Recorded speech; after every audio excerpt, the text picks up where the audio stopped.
से ज्यादा आ रही है। देखिए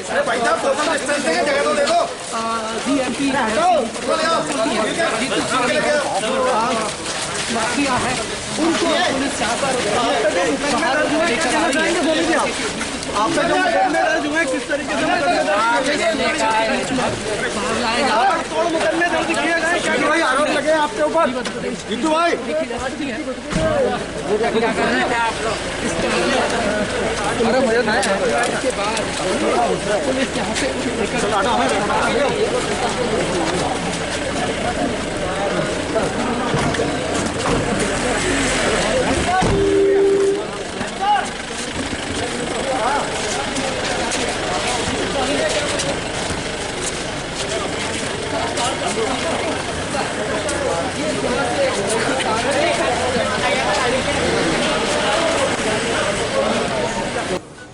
अपराधी सक्रिय ना हो।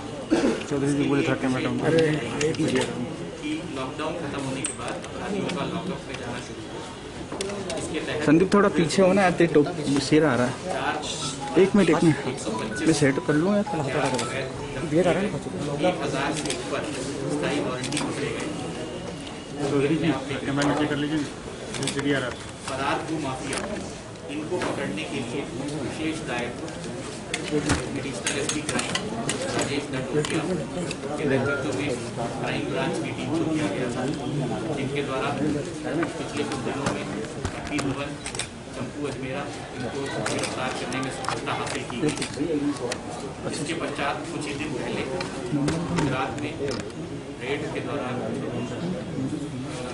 महेंद्र सोनी को जिनके ऊपर 10,000 रुपये का इनाम था, उसको भी पुलिस पकड़ने में सफल रही, जिसके बाद सारा ध्यान 45 से ऊपर मामलों में फरार 1.5 लाख से ऊपर के इनामी जीतू सोनी के गिरफ्तारी के लिए केंद्रित किया गया। अभी कुछ दिन पहले जो रेड में महेंद्र सोनी पकड़े गए थे, उसी समय जीतू सोनी वहां से भागने में सफल हुआ। ये फीट आ रही है ना, पुलिस ने पीसी चालू हो गई तो और लगातार ठीक अपना ध्यान पहले की तरह केंद्रित रखा और हमारे द्वारा उन्हें पूरी चीज़ को रिव्यू किया गया और टीमें अलग अलग जगह पे भेजी गई। आज सुबह हम लोग जीतू सोनी को पकड़ने में सफल हुए हैं। अमरेली जिले से गुजरात में इनको गिरफ्तार किया गया है। पुलिस के पास सूचना भी थी कि इनके पिताजी की पुण्यतिथि है और उसके अलावा हमारा दूसरे इंटेलिजेंस सोर्सेज से भी हमारे को इन्फॉर्मेशन वेरीफाई हुई। इनको पकड़ के यहाँ पर लाया गया है। अभी रिमांड ली जाएगी। 45 केसेज इनके अगेंस्ट हैं, जिनमें कि अभी ये फरार थे और इसको अरेस्ट करने के बाद रिमांड के दौरान विभिन्न थानों के द्वारा जो विवेचनाएँ की जाएगी वो सही तरीके से हों। जो एविडेंस इनसे कलेक्ट करना है वो सही से कलेक्ट हो, बयान वगैरह सब चीज़ें जो भी रिकॉर्ड होनी है वो समय पर हों। जो बेल वगैरह की जो अपोजिशन की कार्रवाई है वो भी एक प्रोफेशनल तरीके से हो। इसके लिए एक एडिशनल एसपी के नेतृत्व में इन्वेस्टिगेशन की प्रोग्रेस को सुपरवाइज करने के लिए एक टीम की जा रही है। क्राइम ब्रांच के द्वारा ये जो कार्रवाई की गई है ये बहुत ही प्रशंसनीय है। इसमें राजेश नटोटिया पूरी टीम मोबाइल साहब ने लगातार इस मामले का सुपरविजन किया है। इसमें न केवल एक टीम बल्कि साइबर टीम्स हमारे जो फील्ड के थानों के भी जो कर्मचारी हैं उन्होंने भी बहुत लगातार इसमें मेहनत करी है और आगे आने वाले दिनों में जो बाकी फरार माफिया हैं उनको भी हम शीघ्र ही गिरफ्त में लाएंगे, ऐसा हमारा प्रयास रहेगा। सर, ये महेंद्र सोनी जब गिरफ्तार हुए थे तो जीतू सोनी बताया जा रहा है मौजूद थे, तो कहाँ से सर जानकारी ली? क्या गुजरात पुलिस से? देखिए ऑपरेशंस किस तरह के जो ऑपरेशन हैं आप लोग इससे सहमत होंगे कि अगर कोई व्यक्ति, जैसे कि इसमें हमें प्रारंभिक रूप से पता चला है कि फरारी के दौरान जीतू सोनी गुजरात में और महाराष्ट्र में रहा है और वहाँ पर भी कई अलग अलग जगह पे इसने फरारी काटी।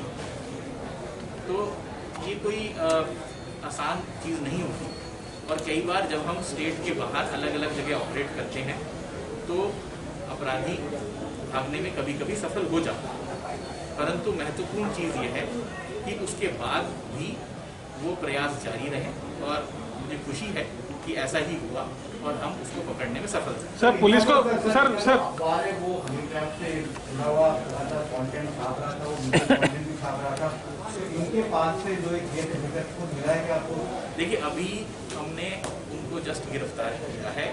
इस आरोपी जीतू सोनी को गिरफ्तार किया है, इससे पहले इसके भाई महेंद्र सोनी को गिरफ्तार किया था।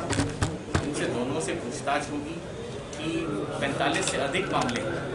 तो अभी इस चीज़ पे कहना मुश्किल है कि इनका किस केस से क्या रिलेशन है, पर जैसे जैसे इन्वेस्टिगेशन पूछताछ आगे बढ़ेगी हमारे पास अगर कोई महत्वपूर्ण डिटेल्स आएंगे हम आपसे शेयर करेंगे। सर पुलिस को सर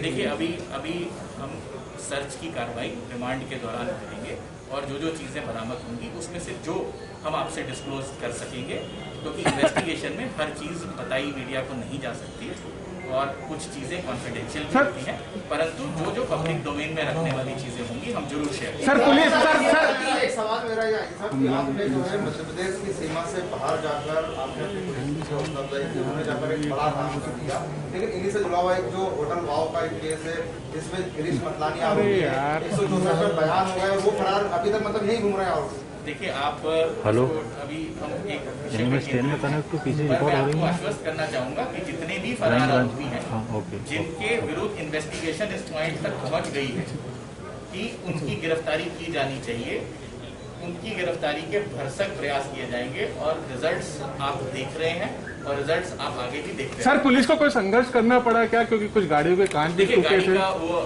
एक विंडशील्ड क्रैक हुआ है, वो सड़क पे जो पत्थर था वो जैसे बाउंस होके लग गया और क्योंकि कल बहुत बरसात थी और तेज हवा थी उसके कारण क्रैश हुआ है। वो कोई ऐसा कोई हॉस्टिलिटी के कारण कोई वो किसी ने स्मैश नहीं किया। सर 45 से ज़्यादा मामले दर्ज हैं, जिसमें सबसे ज़्यादा मामले में धोखाधड़ी 467, 468 में। आमतौर पर ऐसे मामलों में 6 महीने से लेकर 2 साल तक की जांच होती है, उसके बाद एसपी के लेटर पे जो है मुकदमा दर्ज होता है। इस मामले में ऐसा नहीं हुआ, तो क्या ये माना जाए कि हनी ट्रैप की खबरें छापने के बाद तत्कालीन सरकार के प्रेशर में आके तो मुकदमे दर्ज हुए? देखिए इसमें मैं कोई कमेंट इसलिए नहीं करना चाहूँगा क्योंकि आपकी बात पूर्णतः सही नहीं है।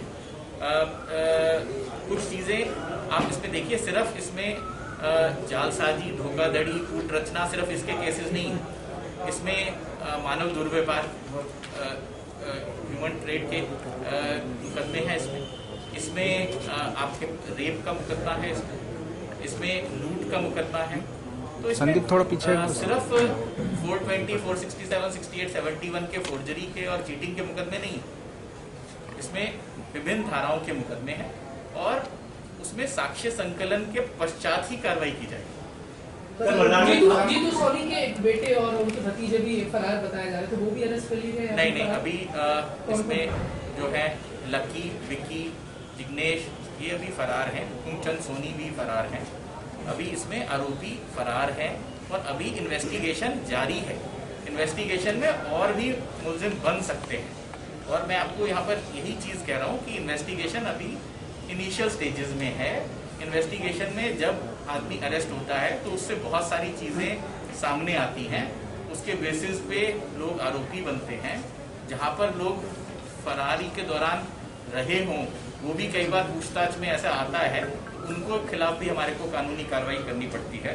तो अभी जैसे जैसे फैक्ट्स पूछताछ में सामने आएंगे उस पर एविडेंस कलेक्शन होगा और उसके पश्चात अग्रिम कार्रवाई की जाएगी। सर क्या एक और सर क्या एक और हार्ड डिस्क बरामद हुई है पुलिस को? देखिए अभी कोई बरामदगी के बारे में हम डिटेल्स कोई शेयर नहीं करेंगे। बरामदगी के लिए हम सर्चेज करेंगे और सर्चेज के पश्चात जो चीजें आपसे शेयर करने लायक होगी हम शेयर। संदीप सर कहाँ पे फरारी पार्टी? संदीप थोड़ा सिर पीछे रखना भाई, तेरा तो वो आ रहा है। उसमें किसी भी संस्थान के व्यक्ति को अंदर लेके न देखा गया था, दिखाया गया था। जो सर्चिंग की कैसे मान्य होगी कि सच सही था?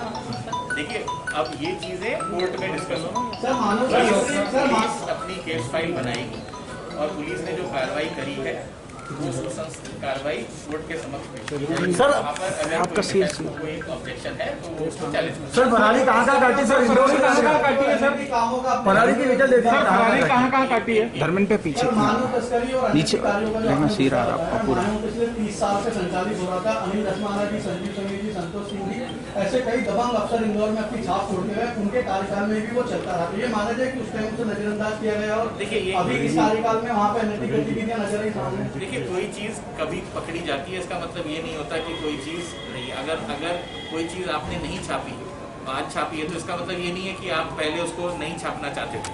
जब जानकारी में चीज़ आती है उसके बाद कार्रवाई की जाती है। दीपक जी, एक सवाल मेरा है। सर फरारी कहाँ काटी सर फरारी? देखिए, ये केसेस मुख्यतः 2019 से शुरू होकर जनवरी 2020 के बीच के हैं और ये 45 केसेस हैं जो हमारे पास अभी अंडर इन्वेस्टिगेशन है। फरारी अभी जो प्रारंभिक पूछताछ में जो ज्ञात हुआ है, फरारी में ये गुजरात और महाराष्ट्र, यहाँ पर अलग अलग, गुजरात में 2 जिले, ऐसे महाराष्ट्र में 3 जिले, यहाँ पर इनका रहना इसने बताया है। वो भी चीज़ हम वेरीफाई करेंगे। ये बहुत ही प्रिलिमिनरी पूछताछ में ये